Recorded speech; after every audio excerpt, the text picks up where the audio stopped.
morning, good afternoon, good evening, ladies and gents, wherever you are in the world. This is Tim Collins, and we will now start the webinar broadcast. So today's topic is stainless steel fixings and fasteners, the compelling case. Before we get into looking at the agenda and see what's coming up, just a few housekeeping issues. So everybody who has joined the webinar will be sent a copy of the presentation, so there is no need to ask for that. Now at the end there will be time for questions, and we will ask people to pitch questions via the chat function.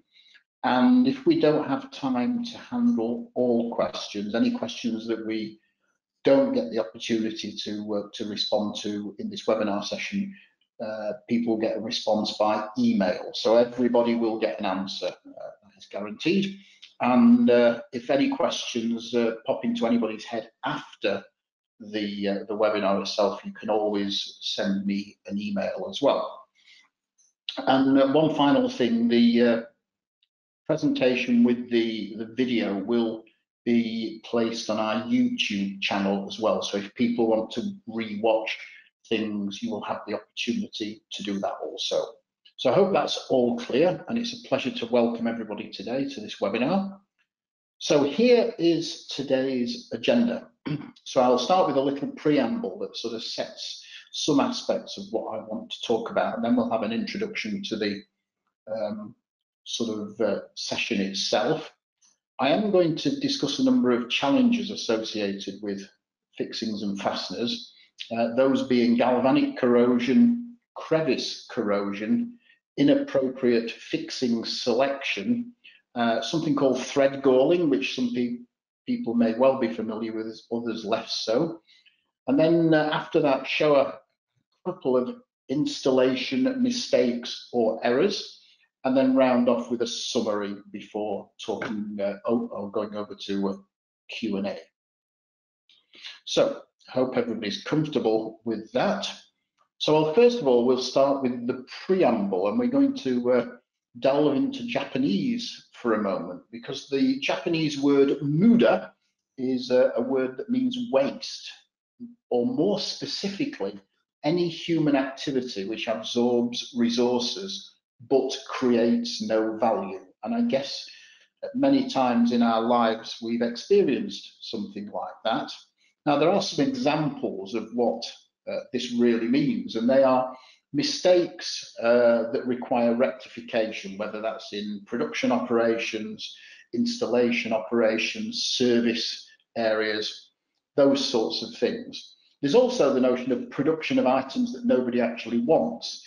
And I guess we see examples of that in our day-to-day lives, almost overproduction of things.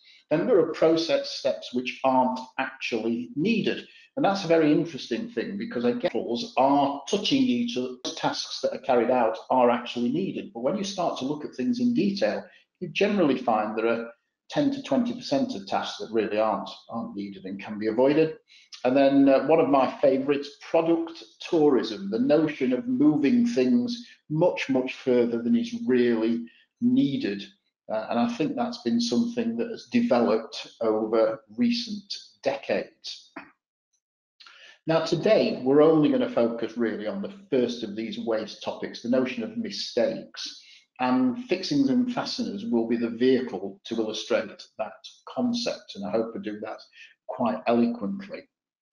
Now, in the second part of the preamble, I'd just like to sort of set the scene a little bit, and I would argue today we live in a world of what is known as batch and queue, and the notion of businesses aligned to people processing are generally the worst example of this. And if you think about a journey by air, then break that down into the steps that are truly value adding, you're getting from destination A to destination B, and the process steps in that where actually you're hanging around or queuing for something. And when you look at the total time spent and take out the value adding time, you'll find it's particularly small in comparison to the total time. And airlines are just one example, and we all know there are certain things that these people are dealing with. But it's a very interesting way of looking at efficiencies. However, when you move on and think about production and installation processes, they actually rank a close second.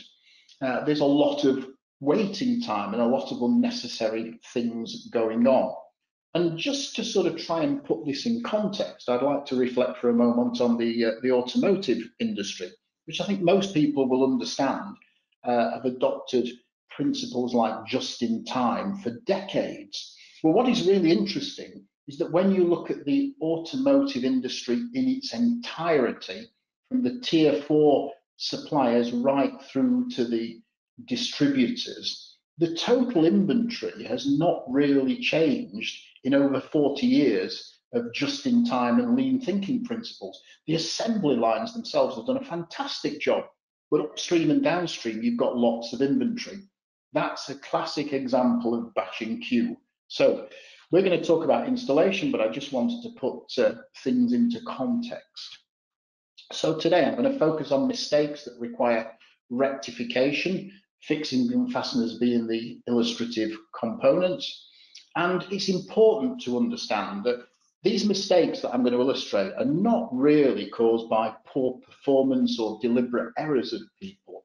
I would argue they are mainly or primarily caused by lack of understanding, lack of education, lack of knowledge of the key issues. And that's very much at the heart of why we end up in some of the situations I will describe and display shortly. So we'll move on to the introduction now. And most people, I think it's fair to say, are familiar and have used some form of fixing or other, whether that be bolting things together, screwing screws into structures and things they've made and within the home. Maybe less people are familiar with things like anchor bolts and pipe and tube fittings, but we're aware of these things. We have an appreciation. And many people can use fixing products relatively easy. The tools that are needed for many, many fixings are simple and anybody can pick it up within minutes. However, do we all really use the available fixing products appropriately? And I know you can go to things like flat pack furniture stores and get things that require very little fixing knowledge, but then when you get into a sort of more wider world, you come across some other challenges and demands. Now, when considering this from a metals and alloys perspective, there are some important rules for using fixings and fittings appropriately. The rules are generally quite simple, but they are vital. And this is where the sort of gap in knowledge generally sits within these rules, because really what we're aiming for is long-lasting and secure fixings. However, if you don't know the rules or you ignore the rules, the outcome or the impact is really not good. And that can range from some additional maintenance work, which is mainly an inconvenience and a cost, to some absolutely disastrous outcomes where things actually fail in service. And equally, ignoring the rules can be very costly for businesses, and I'll talk a little bit about that later. So let's first up now deal with the challenges. What can go wrong? So the first thing is that you have the notion of avoidable corrosion of either fixings or an installation itself. And I'm going to focus on two areas today: galvanic corrosion and crevice corrosion. The next area is lack of understanding of the operating environment, which ultimately leads to the selection of inappropriate fixings and results in early degradation of the installation. And then the third area will be thread galling, as I touched on a few minutes ago. And this is an effect where you get damage to the fixing threads, which make the fixings either unstable or unusable, and corrosion of the threads, which equally makes the fixings unstable. So two fundamental problems here. So let's start with galvanic corrosion. And here in this image, is a swimming pool handrail post. So the plate at the bottom, the stainless steel foot plate at the bottom, is fixed to a tube going vertically, which joins to a handrail at the top. And you can see in this image, it looks pretty disgusting. So you've got a stainless steel foot plate, the circular foot plate, you've got stainless steel bolts, and then carbon steel nuts and even the washers as well. And therein is the problem, because ultimately you're generating what's known as a galvanic cell, because you've got carbon steel joined to stainless steel, and that will ultimately lead to instability of the handrail because of corrosion. So the mistake here in itself is the use of carbon steel nuts. But how many people really know and understand that? I'm sure the installers were not trying to make this corrosion outcome happen, but it's clearly occurred. So hey, why? So let's look at galvanic corrosion in a little more detail. So galvanic corrosion is the corrosion damage that occurs when two different metals are touching each other in what's known as electrical contact with a conducting electrolyte, generally a liquid, present. And metals are sort of classified into different groups, noble metals and non-noble metals. And the noble metals, which I'll describe shortly, are protected from corrosion. And you will have seen in the previous image, the stainless steel was not corroding. The less noble metals tend to corrode. In this example, or the previous example, the carbon steel. Three conditions have to exist to drive galvanic corrosion. The metals that are present must be what's known as electrochemically dissimilar, and I'll show some examples of that in a moment. As I've said, the metals must be in electrical contact, touching each other, and they must be exposed to an electrolyte, usually a conducting type of liquid. And here's another example, same sort of issue. In this case, a stainless bolt onto a bracket with a carbon steel washer, and you get the same effect as seen in the previous image. So let's look now at a very simple galvanic corrosion hierarchy. And at the top of this list, I've only got 6 metals and alloys in this list to keep things simple. You've got austenitic and duplex stainless steels, below that ferritic and martensitic stainless steels, and then as you move down the list, you end up at the bottom with zinc. And the metals and alloys at the top are what's described as the most noble, so they're going to resist corrosion the most, and the things at the bottom are going to resist corrosion the least. And if you connect, let's say, an austenitic stainless steel at the top to something that's made out of zinc, the zinc will corrode preferentially and quickly. So there in itself lies the problem. So you can quickly classify things as being at the top being green and good, and things at the bottom being somewhat red and an area for concern. But let's look at this data in a slightly different form with a galvanic corrosion table. And what you have here along the top, you have the least noble metal of zinc in this case, and the most noble alloy of stainless, and in between things are on this continuum of the galvanic spectrum. And then down the side, you've got the metals that you can potentially couple with these things. So if you couple zinc with zinc, then the least noble cell setup, because they are not electrochemically dissimilar and no current flows. And the current in this case that flows is, as you move to the right of this chart, equally galvanic carbon steel connected to zinc doesn't create a problem either, because the galvanic coating is zinc in itself, so you don't have a problem. But as you move down this list and look at coupling zinc with stainless steel or zinc with brass, there in itself you have a problem. You will set up a galvanic cell and the least noble metal or alloy will corrode. And as you move to the right of this chart, you will see how things look, and it's color coded to give a very easy indication of the severity of the problem. Anything in green is okay, is fine, it will work in service perfectly well. But once you start to move into the colored boxes, so connecting brass with galvanized carbon steel, you have a problem. And these things should be avoided, these connections, but often they're not. So what are the rules to prevent galvanic corrosion? So firstly, you have to understand the hierarchy that was displayed on the previous slide. And it's not really hard to understand these things. And a more expansive galvanic hierarchy is shown in the appendices. So of course, when you get the presentation, you can refer to that. But this is really the starting point. The second thing is not to have dissimilar metals in contact. If an electrolyte can be present, I mean, without an electrolyte, things are okay. But the important thing to note is the electrolyte does not have to be present 100% of the time. If it's present some of the time, you still get the same effect. All components within an installation and the fittings are important, so don't overlook any single one. The notion of just changing the material in a nut is just as bad as doing or not having a bolt that's of the same material. So don't try to save time and cost by just using any available fixings. The outcome will be poor.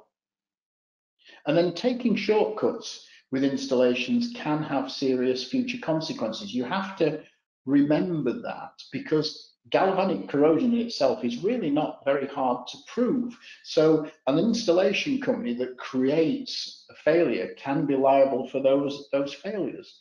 So by focusing on the top elements of this slide, you avoid the bottom outcomes. So now I'd like to move on and talk about crevice corrosion.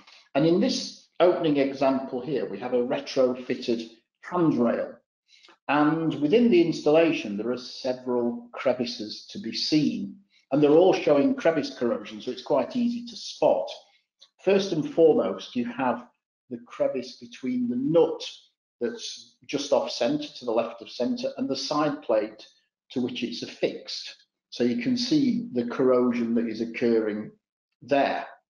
You can also see between the side plate, the other side of the side plate, and the rail, which is in the almost vertical position, crevice corrosion, because there is that crevice or gap between the two components. If you look carefully at the base of the rail where the plastic insert is, you can also see crevice corrosion. So we're not talking about metal on metal always here, we're talking about the existence of a crevice. And then on the base plate at the bottom, where you can just see the edge of a bolt, you've got another crevice, and corrosion is running rife there. So these things are preventable, or you can minimize them. But if you don't understand what's going to happen, this is the sort of outcome you can expect to see. So let's understand crevice corrosion in a little more detail.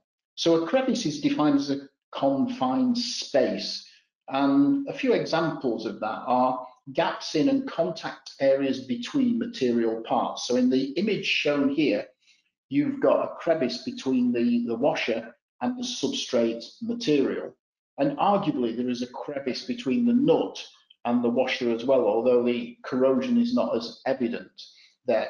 And this nut in this case has been beautifully designed and selected with a rounded top to avoid other corrosion problems in the crevice between the nut and the thread as well.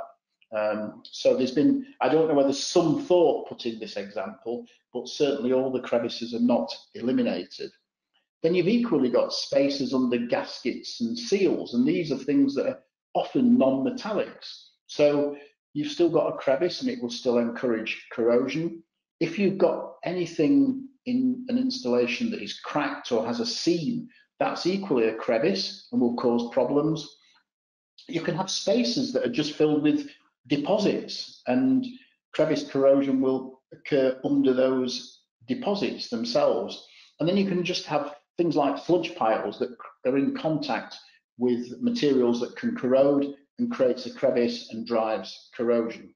So let's move on and think a bit more about crevice corrosion. And here on the right, we have a diagram that shows a bolt bolted into a substrate material with a washer. It's quite a large washer used in this example. But you can see the crevice beneath the washer in the diagram has been corroded, and that crevice only grows bigger over time.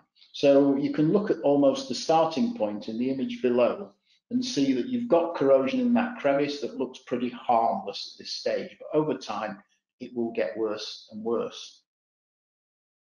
So, as I said, the crevices are between the bolt head and the washer, and particularly the washer and the substrate material. Corrosion just eats away at the material in the crevices, and that's one of the problems here. The substrate material is what's being attacked in this example, and the size of that crevice will just grow over time. So let's move on and think about this and try and define it a little better. So crevice corrosion is the attack of metals by stagnant solutions in crevices, and that we've seen some examples around the edges of nuts, rivet heads, etc. But if you get dust, sand, or other substances deposited on those surfaces and close to those crevices, this creates an environment where water accumulates in and around the crevices. And this can happen between two metals or two alloys, or a metal and a non-metal. And we saw that in the plug at the end of the handrail. And corrosion, in terms of crevice corrosion, is initiated by a chemical concentration gradient in the crevice. And initially, when you put all these things together, you don't notice a difference. And maybe for some short time after, you don't notice the difference between the crevice and the whole metal surface.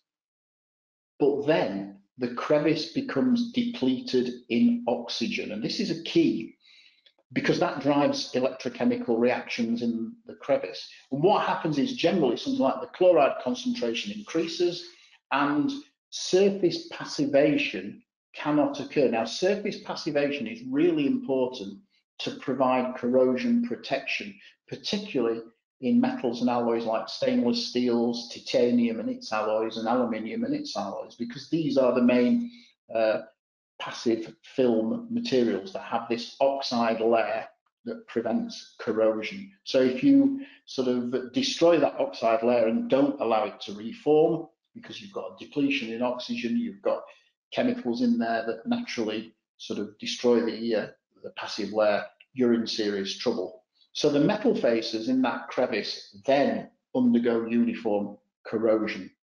But it's also important to note that if you've got oxygen outside the crevice as well, which is often the case, you get an electrochemical concentration cell in that area too, and that causes further corrosion because you've got changing circumstances, and you get a form of galvanic effect here. The crevice becomes the cathode, the pH and the oxygen content increase, and you start to get more corrosion. So it doesn't just stop this process once it's started. So what are the rules? And again, it's quite simple, but it takes a little more thinking. The first thing to think about is optimizing the product or the component design.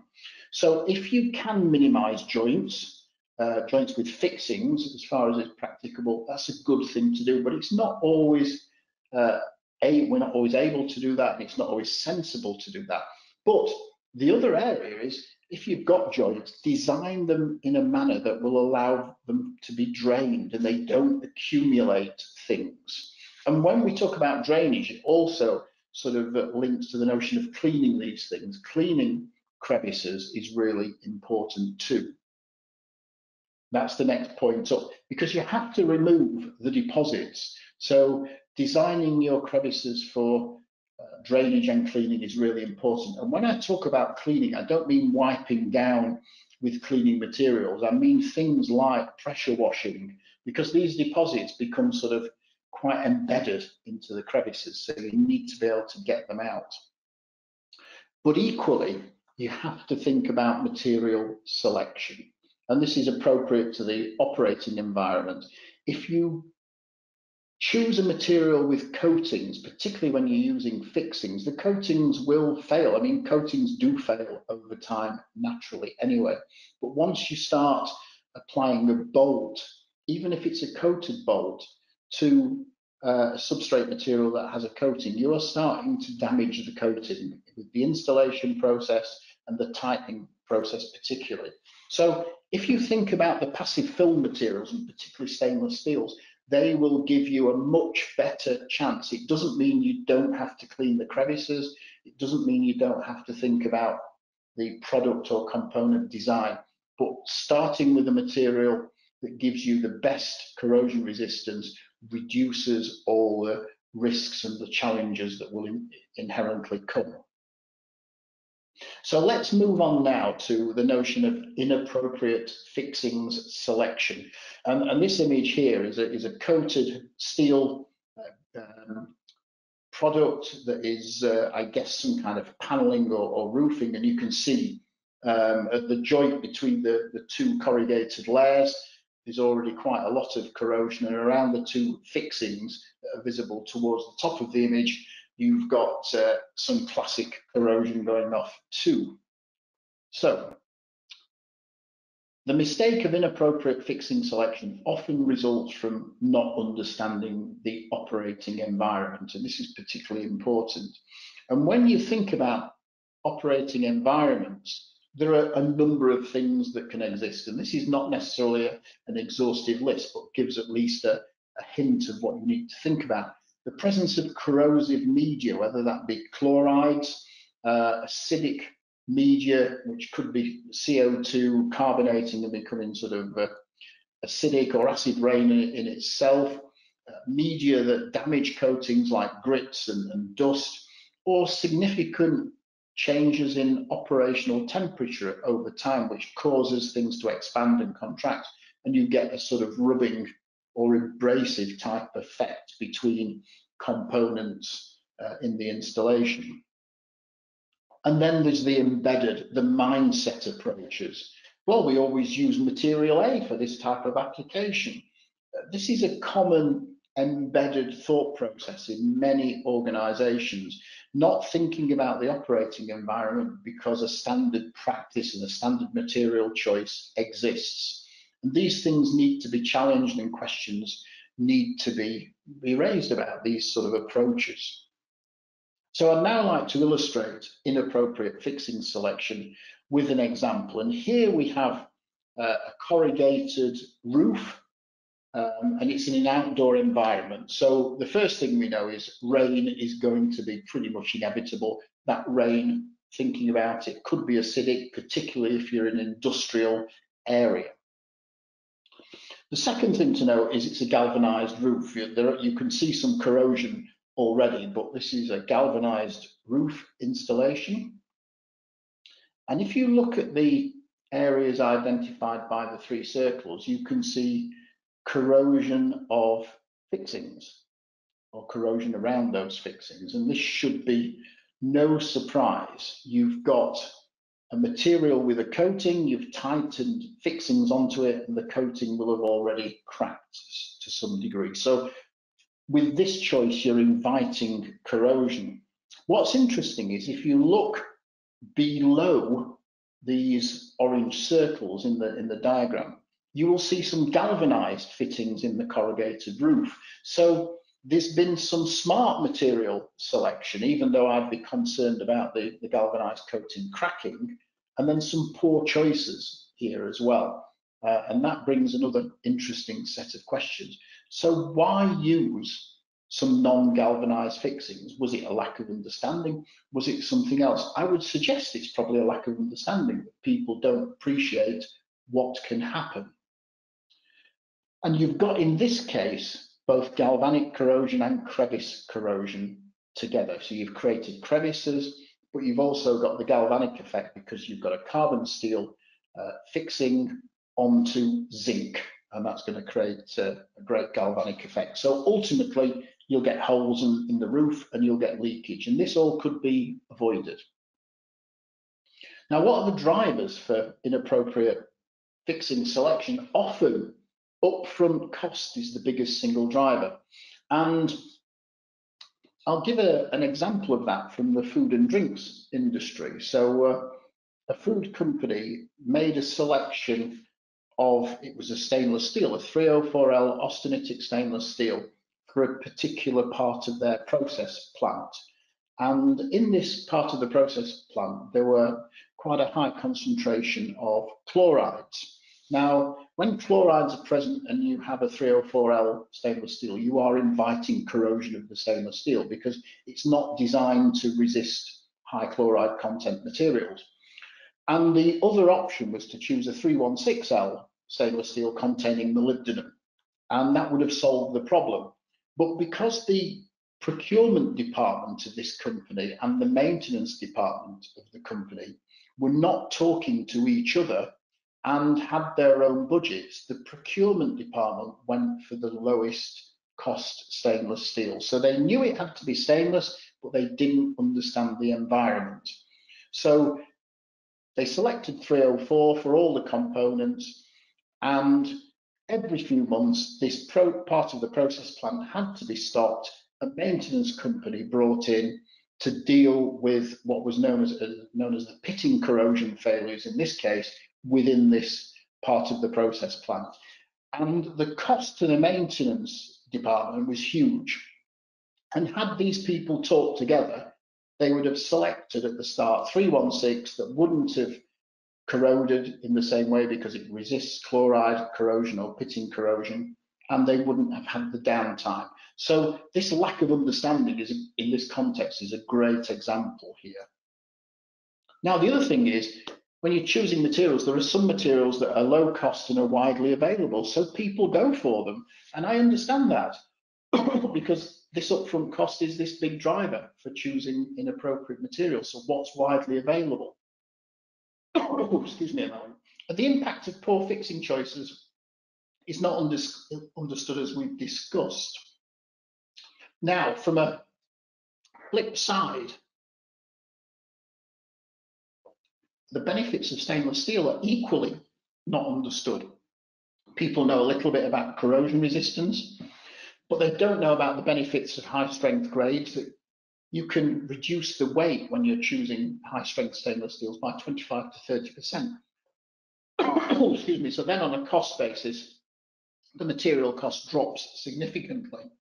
When you think from the maintenance side, again, not understood, the maintenance needs become very low or in some cases zero. And putting all those things together, life cycle costs show that stainless steels are generally more than 25% cheaper.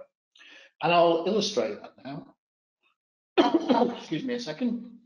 So this is a life cycle cost for a single material application. And here we're comparing galvanized carbon steel with two forms of stainless steel, austenitic 304L and 2101 lean duplex. And what you see here over the 50-year timeline, that at the point of installation, year zero, the galvanized carbon steel is clearly much, much cheaper. So that's why people tend to choose it.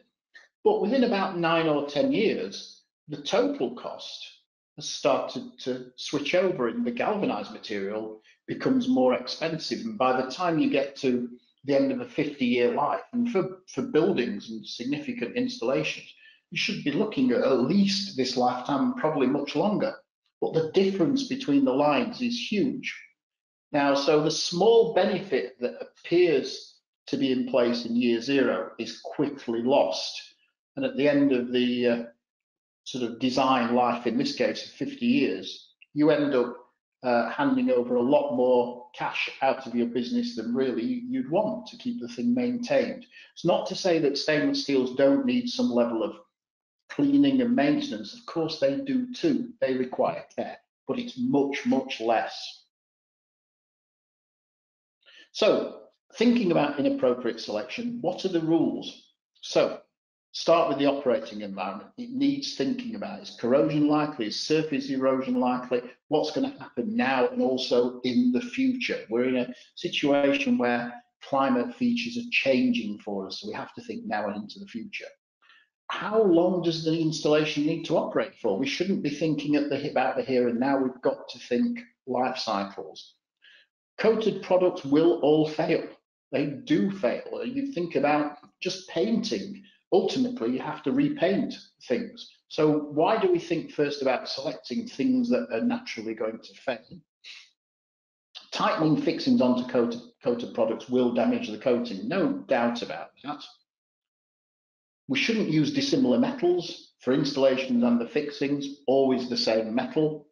And stainless steels will give you this optimum corrosion resistance. You select the right stainless steel for the right application, you have the opportunity to reduce the weight, you will get a much, much better outcome. So I'd now like to move on to the last topic of thread galling. And you can see in the images here, you have on the left a beautiful looking thread, and on the right, nasty galled thread. So for people that don't know what thread galling is, here's the sort of opening example.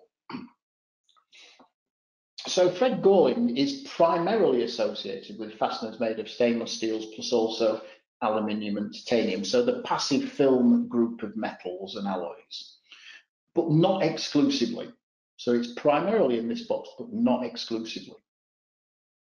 Galling occurs when excessive pressure is used to tighten a nut onto a thread, for example, and it can result in some really unwanted outcomes. The complete welding of the nut to the bolt together is a great example of what happens. And in this case, excessive pressure increases the friction between the two mating threads, the male and the female thread. And machined threads, so threads that are cut out by a machining process, and fine threads, narrow gap between the valleys and the peaks of the thread, are most susceptible to galling. And that's because machined threads are less hard when compared to rolled threads, which I'm going to talk about in a minute. So they're more susceptible to actually generating heat faster and sort of causing this welding type phenomenon. So thread rolling, this is absolutely the preferred technique for producing the perfect thread. Something that's strong, that's smooth, it's precise, and it's uniform. I would say, when you think about stainless fittings particularly, the cold working of the surface increases the tensile strength, not just of stainless, but of many materials, but it's very effective when you think stainless. And the tensile strength shows 10% increases in the breaking, or tensile tests, I should say, show a 10% increase in the breaking strength of the threaded roll bar from this process, which you never get with machined threads. So you already get some added advantages. Now, thread rolling is essentially produced by using hardened steel dies to imprint the thread profile on the bar. It's a cold working process, and that allows high volume, low cost production.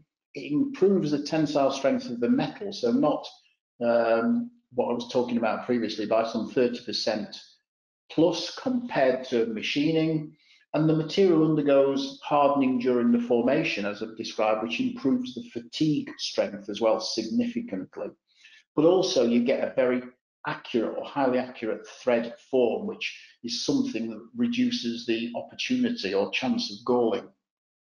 So let's just jump back to thread galling for a moment. And you see on the right a broken bolt resulting from, or nut and bolt, I should say, from thread galling.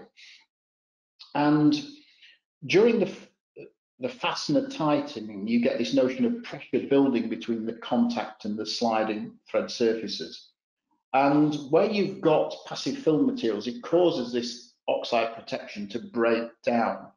And if you've got a machined thread, the metal high points, the peaks of the thread, are ultimately removed, and you get particles of metal that jam in the thread. So this is an example of where you can get thread galling by choosing threads made by the wrong manufacturing technique, and even with something like a good quality stainless, you will sort of suffer problems. And you get this seizing of threads. And if you keep going with the tightening process, you see the example on the right, the thing shears and twists off.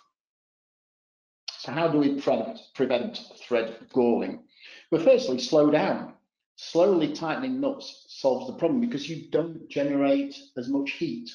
The friction is much lower. So fast tightening speeds increase the heat generated and increase therefore the chances of thread galling. Now you can overcome that by using a suitable lubricant because that really helps. It takes away the friction and the heat generated. However, for certain end-use applications, you can't use lubricant. So if you think about areas that have a high hygiene factor requirement, a lubricant would not be allowed in those situations. Interesting, if you use slightly different alloys of the same alloy family, you can also reduce the risk of galling. So slightly different stainless grades will have slightly different hardnesses, and that reduces the risk. Now, to illustrate that, if you use a component, say a bolt made from 316L, the A4 classification in the common ISO standards, and the nut made from 304L, the A2 classification, they are less likely to gall during tightening than if they are both the same grade. But you have to make sure that would be allowed in the installation. And it's fundamentally because the different alloys work hard at slightly different rates, and you get a benefit from that difference.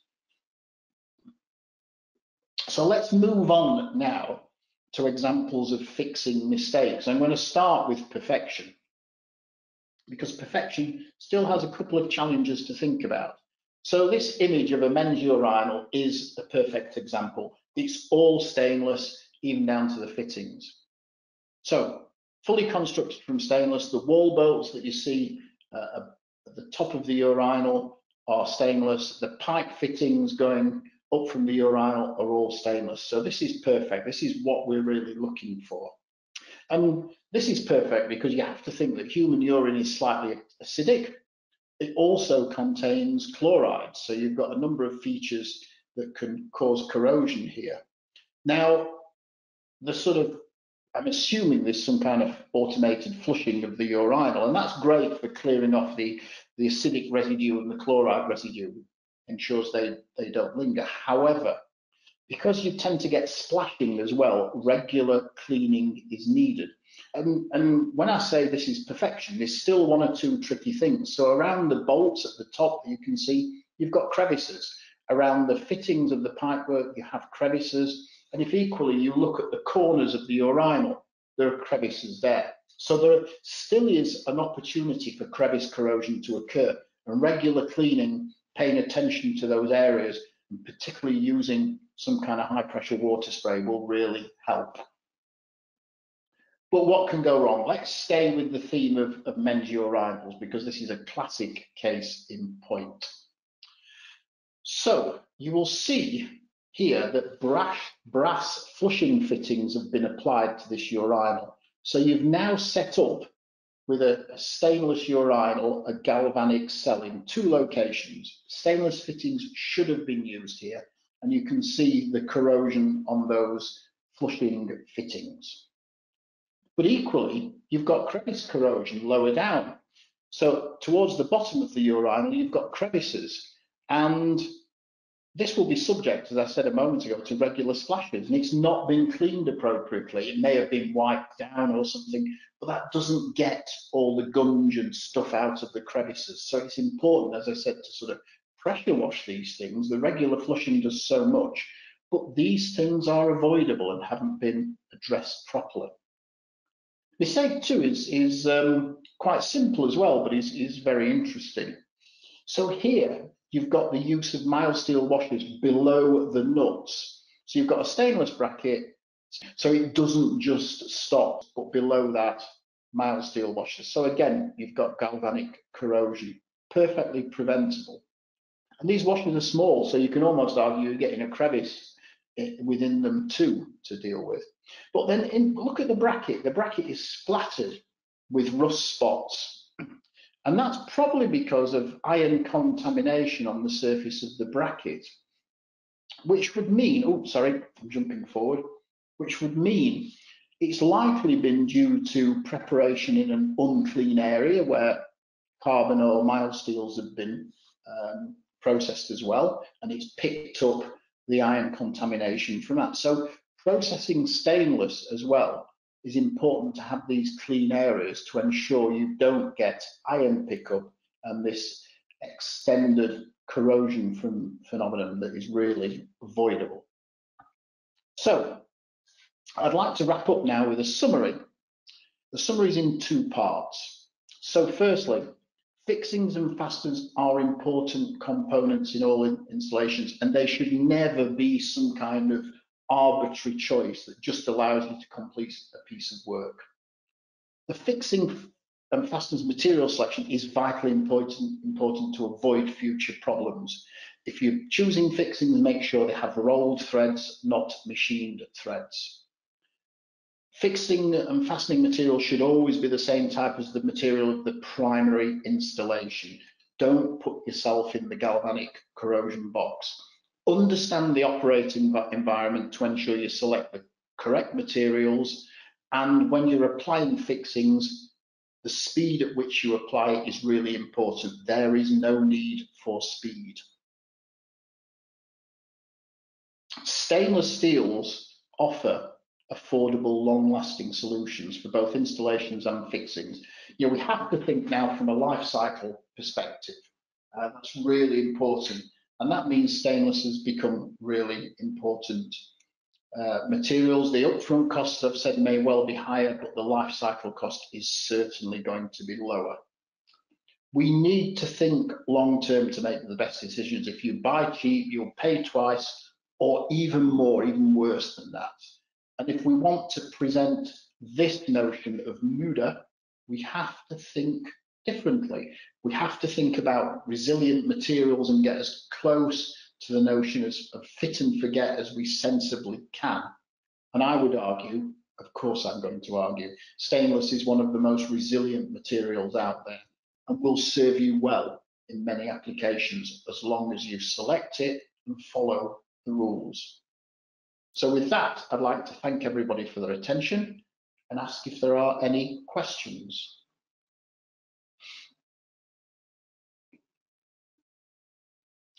Joe, are you there? Yes, I'm here. Fantastic. I haven't seen any questions. I guess everything was crystal clear. Which is always nice to know. Yeah. Unless people are still typing the questions, that's possible too. I will show though the extended, oh, we're just waiting for a moment, the extended galvanic series. And this has got many more materials on. So you can see the more extensive list of things here. And things on the right are the things that are going to corrode preferentially when coupled to things to the left of them.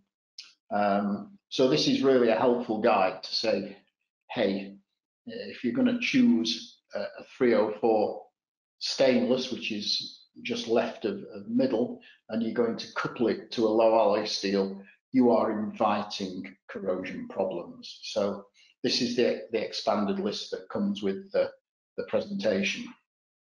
So I'll just jump back to that slide. But of course, as I said, you know, if anybody has any questions after the event they think of, please don't hesitate to contact me. There's a question, Tim. Excellent. It's not really a question. It's everybody telling us or telling you that the presentation is very thorough and there's no questions. That's rather nice. That's nice to hear. Thank you, whoever posted that. We're trying to make these things clear and unambiguous, but of course there are always situations that occur in the real world where you may have further questions. So as I said, everybody will get this presentation, and if things crop up where you want to ask something that's a little unusual, please don't hesitate. Anything else, Joe? No, just all thank yous. No, brilliant. That's very nice. Thank you. I mean, it's great that people could join and attend. I hope it was stimulating and thought-provoking, and I hope there was some good, useful and practical information for people along the way. So if there are no further questions, thank you very much for your attention. Take care, everybody. Think stainless, and we'll see you at one of the future webinars, I hope. Bye-bye.